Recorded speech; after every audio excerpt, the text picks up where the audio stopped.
नमस्कार जय किसान साथियों आपको जानकर बड़ी हैरानी होगी। सबसे पहले तो मेरे हाथ में जिला कलेक्टर महोदय के नाम जो ज्ञापन है और कल का वीडियो जो आपने देखा सूरतगढ़ तहसील के बख्तारपुरा पटवार हलके के अंदर इंदिरासर गांव से हाथूसर टिड्डासर एरिया को जाने वाला जो मार्ग था, लगभग 60-70 साल पुराना कटान का सहमति का मार्ग था जो लोगों के खेतों के बीच में से जाता था। अचानक इंदिरासर गांव के कुछ प्रभावशाली लोग जो एक ही परिवार में 5-7 उनके परिवार के लोग सरकारी नौकरी क्या लग गए, उन्होंने किस प्रकार से कानून की धज्जियां उड़ाई है, किस प्रकार से ग्रामीणों की भावनाओं के साथ खिलवाड़ किया है, वो इस वीडियो के अंदर आपको देखने को मिलेगा। ये दर्जनों ग्रामीण जो गांव इंदिरासर से यहाँ पर पधारे हैं, एडीएम साहब कल वहाँ पर जाकर जो वो मार्ग बंद उन्होंने किया था खुलवा कराए और एडीएम के मार्ग खुलवाने के तुरंत बाद उन लोगों ने मार्ग को अपनी नौकरी की धौंस दिखाकर बंद करवा दिया, फिर से बंद करवा दिया। तो ये सारा मामला इस वीडियो के मार्फत आप देखेंगे।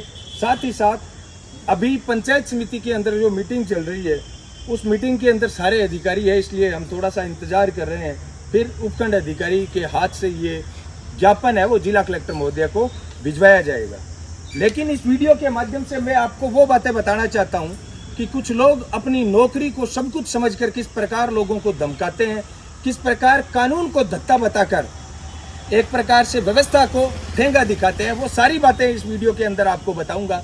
साथियों, ये 50-60 साल पुराना जो मार्ग बंद हुआ, बंद होने के बाद में ग्रामीणों में रोष हुआ कि भाई इस प्रकार से 13-14 किलोमीटर लंबा जो मार्ग है, अगर उसको कटान के मार्ग को लोगों के खेतों के बाहर से आपने किया, सीमाओं के बाहर से किया, तो मार्ग लगभग 40-45 किलोमीटर हो जाएगा फिर, और कितने बाद में दंगे होंगे, कितने लोग लड़ेंगे आपस में, वो अलग से।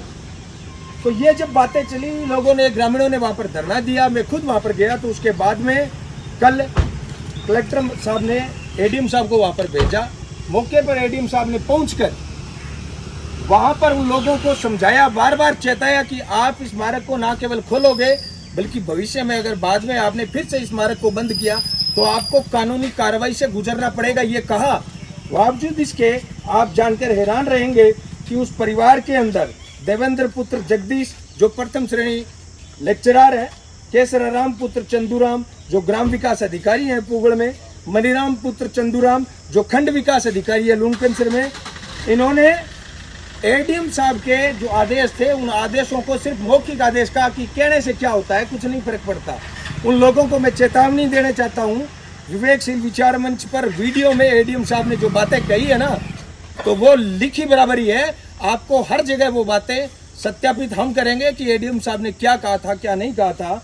लेकिन इन लोगों ने अपनी नौकरी की धौंस दिखाकर ग्रामीणों को, जो सैकड़ों ग्रामीणों ने यह कहा भी ये मार्ग पहले की तरह यथावत चलना चाहिए, संघों को उन्होंने धत्ता बताते हुए और अपनी नौकरी की धौंस दिखाकर फिर से वो मार्ग उन्होंने बंद कर दिया।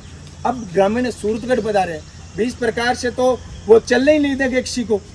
और दूसरी बात, वो जो जमीन का मामला है, कल एक नया मोड़ मैंने देखा कि वहाँ पर एक ग्रामीण आए, गोपीराम उनका नाम था। उन्होंने कहा कि 7 से 8 साल पहले ये जमीन उनसे लोभ लालच देकर छीनी गई, जबरन छीनी गई। वो कब्जा कास्त गोपीराम जी ने किया था वहाँ पर।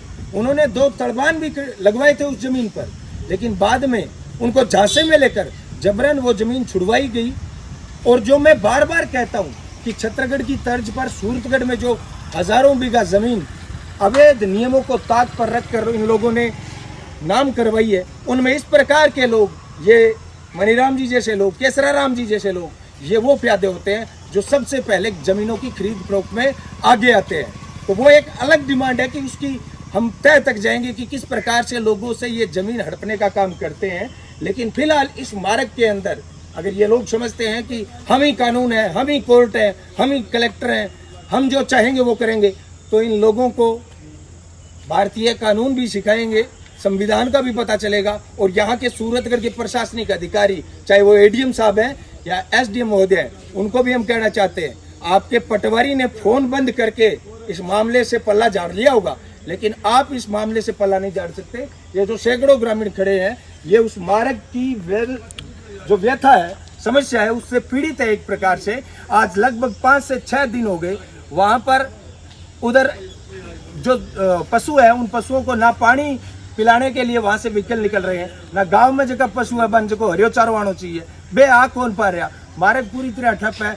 आधो गांव और गांव के सागे सागे गांव वाला के सागे सागे पशु भी जगह है बे प्रभावित होने ला रहे हैं। जिला कलेक्टर महोदय से हाथ जोड़कर सभी ने ये निवेदन है, हमारा अनुरोध है कि मामले की संवेदनशीलता को देखते हुए आप तुरंत सूरतगढ़ के प्रशासन को निर्देशित करें कि ये मार्ग फिर से खुलवाने का काम करें और इस मार्ग में जिन लोगों ने व्यवधान पैदा किया है, जिन लोगों ने अपनी नौकरी की दोष दिखाकर इस मार्ग को फिर से बंद किया है, उन पर कानूनी कार्रवाई की जाए। वो एक प्रकार से पब्लिक सर्वेंट कतई नहीं हो सकते, वो पब्लिक की सेवा किस प्रकार करते होंगे इसका अंदाजा आप लगा सकते हैं। तो इस वीडियो के माध्यम से कलेक्टर साहब से भी हम अनुरोध करना चाहते हैं और सूरतगढ़ के प्रशासन से भी अनुरोध करना चाहते हैं कि हिंजरासर गांव के इन सैकड़ों ग्रामीणों की आप तुरंत सुध लें और ये मार्ग फिर से खुलवाने का काम करें। धन्यवाद। जय किसान।